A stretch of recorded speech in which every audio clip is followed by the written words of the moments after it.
I really like my Nintendo 3DS. I have had this for about 10 years now. But it is not so fun when you can no longer turn it on. About 3 years after I bought it, it suddenly stopped charging. I thought the battery may be the problem, and went to change it, only to realize there is no way to remove the battery. Not the way you could change batteries on the old Game Boy, because there is no openable battery compartment.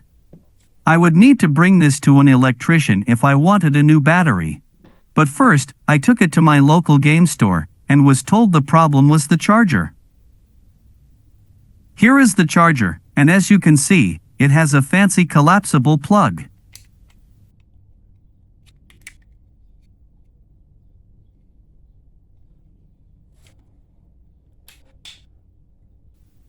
So I bought a new Nintendo 3DS charger, which was expensive.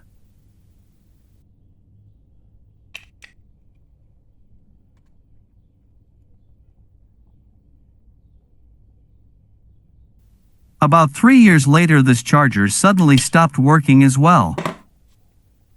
So I needed to purchase a new one.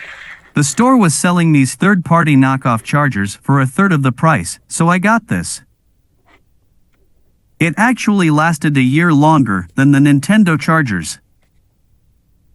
Recently it stopped working as well. It had one advantage over the Nintendo chargers. The Nintendo chargers have these screws for specialized screwdrivers meant just for Nintendo electricians.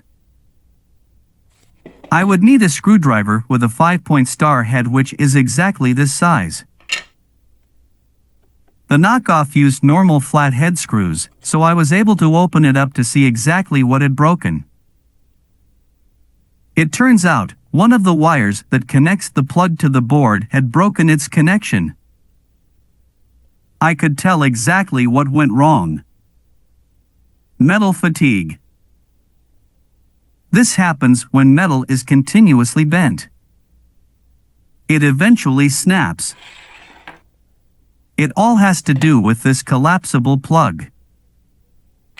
Each time it is opened and closed, it bends the wire connections. This inevitably leads to the connection breaking.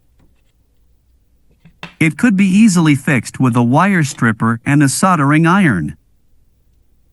That is, if I had those tools. Otherwise, I would need to pay an electrician more money that this charger costs just to fix it. This is such an obvious design flaw. The collapsible plug is the only moving part, which will eventually break the charger. Even trying not to move it does not work. About half the time I plug one of these chargers into the wall, it collapses instead of going into the socket, and I need to uncollapse the plug and make a second attempt. I could put Gorilla Glue in it, so that it remains permanently open, but that would also mean I could no longer open the case if I wanted it repaired. The worst part is, while the collapsible plug may look like a technological advancement, it is completely unnecessary. It only saves a 1/4 inch of space. It is not like I am going to need that extra 1/4 inch whenever I store this. This should have had a normal stationary plug, which could have been affixed here. Or here. Instead, I now have a charger that breaks. With Nintendo discontinuing the 3DS, it is only a matter of time before compatible chargers are no longer manufactured. This could render most of the 3DS unplayable for the average owners.